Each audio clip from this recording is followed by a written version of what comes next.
Добрый день всем подписчикам канала Александра Рышкина. Я снова в его гостеприимной мастерской, и сегодня мы поговорим о цвете.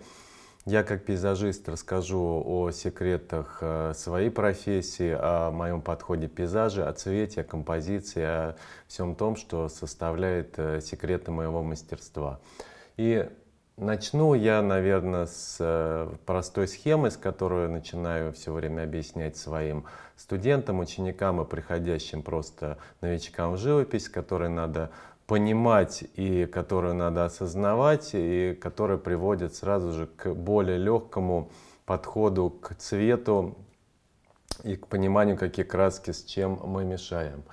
В интернете можно найти схему, называемую цветовой круг или цветовой круг Итона, но находя этот рисунок, большинство не знают, как с ним работать, большинство не понимают этой схемы и просто кладут ее в долгий ящик и не пользуются всеми секретами этого уникального схематического рисунка. Если посмотреть на этот цветовой круг, мы увидим в середине три цвета, которые являются первичными.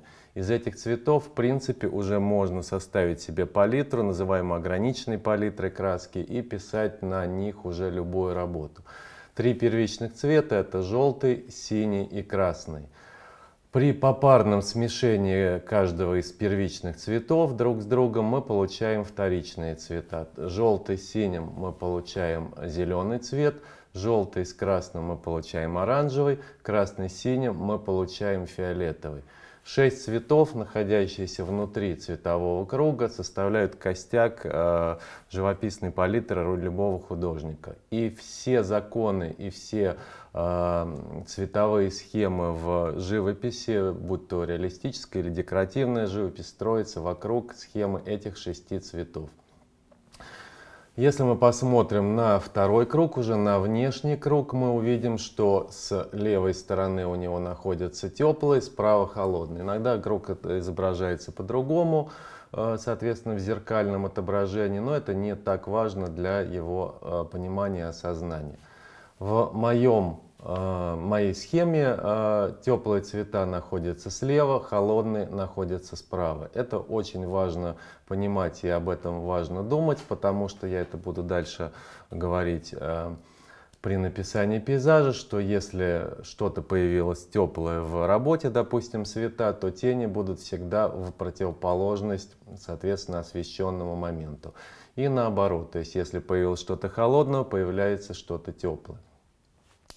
Если мы посмотрим на краски, на цвета, которые изображены на цветовом круге, мы увидим, что 2 или 3 цвета, стоящие рядом, имеют примерно одинаковый настрой, одинаковый оттенок. Это цвета родственные.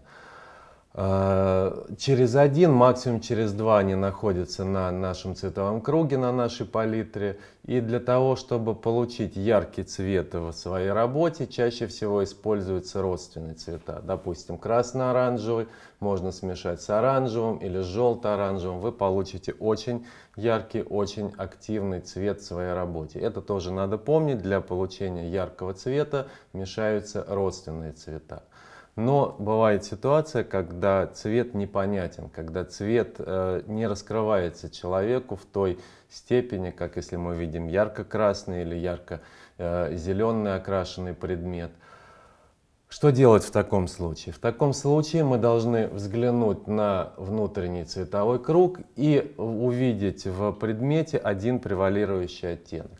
Допустим, если мы смотрим на предмет и замечаем в нем легкий зеленоватый оттенок, что глаз любого художника и зрителя в том числе может увидеть. Если мы замечаем, допустим, зеленоватый оттенок, то, чтобы получить цвет сложный, непонятный и какой-то глубокий, цвету, увиденному в предмете, надо замешать противоположный. Одному первичному, если мы посмотрим на внешний цветовой круг, красному, соответствует другой вторичный цвет, зеленый. Первичному синему соответствует противоположный ему вторичный оранжевый и, соответственно, первичному желтому вторичный фиолетовый. Это понимание очень важно для пейзажиста, потому что получение сложно-зеленых оттенков мы можем сделать только если мы мешаем первичный зеленый с вторичным красными или коричневым. Об этом тоже стоит упомянуть, что есть как активно первичные цвета желтый, синий и красный, есть цвета пассивно желтый, пассивно синий, пассивно красный. Допустим, охры, все краски охристого диапазона нашей палитры соответствуют пассивно-желтым цветам. В смесях с синими, смесях с красными они дают ту же самую схему, как и ярко-желтый. Все черные, они, соответственно, у нас являются пассивно синими цветами. И также в смешении с желтыми и с красными они дают те же самые схемы, те же оттенки. Как и коричневые являются пассивно красными цветами и тоже работают как и красный цвет в смешении с другими оттенками. Это вводный материал, который каждый из художников и любителей, приходящих в живописи, должен для себя изучить и уметь с ним работать. Свою палитру я привязал изначально к цветовому кругу, считаю эту схему правильной, и она помогает также работать, как мы работаем с цветовым кругом в теории, также помогает работать и на практике. То есть краски в своей палитре я выдавливаю по схеме цветового круга.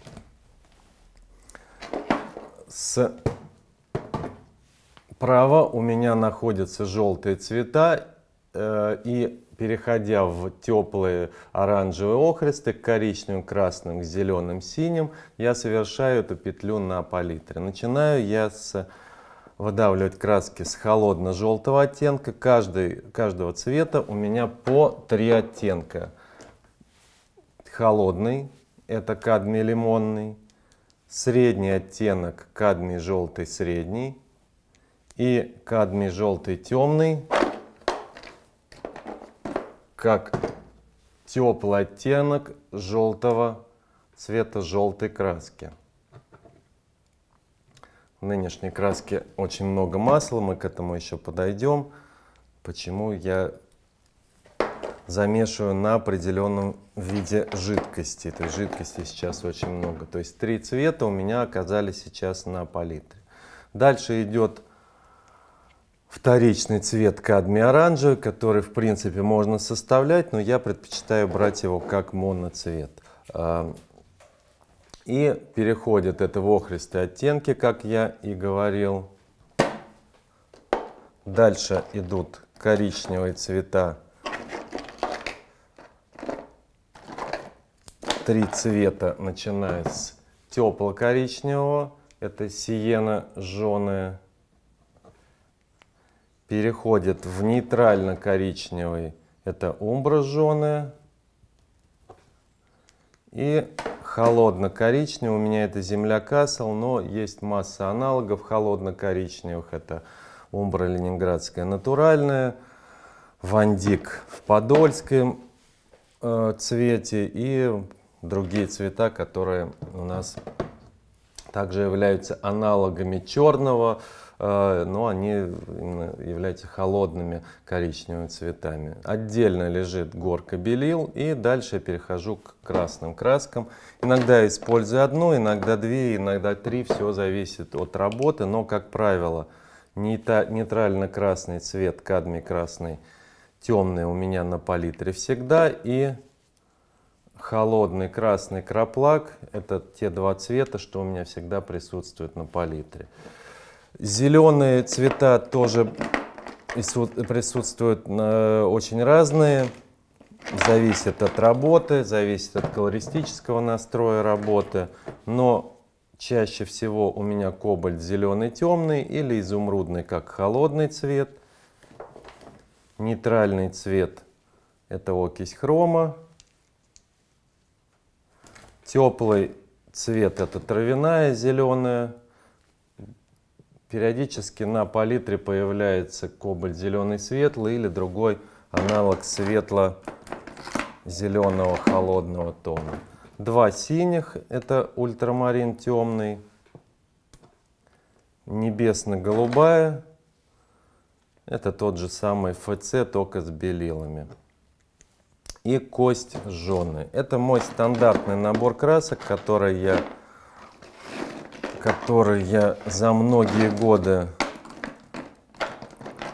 в своей палитре вывел, и это индивидуально мой набор. Я не могу его считать универсальным для каждого живописца. Каждый из живописцев находит ему свойственный набор красок, но советую иметь по несколько оттенков красок каждого цвета. Выбирая краски, старайтесь искать монопигментные краски, то есть на каждой краске есть буквенное обозначение. Если буквенное обозначение состоит из одной позиции, это монопигментная краска. Как правило, она очень стойкая, она очень яркая, долго сохраняющаяся и дающая очень активные замесы. Если здесь много позиций, чаще всего это краски более дешевых разделов любой фирмы, то эти цвета имеют меньшую сохранность. Как правило, они не такие насыщенные, не такие яркие. То есть отдавайте всегда предпочтение монопигментному цвету.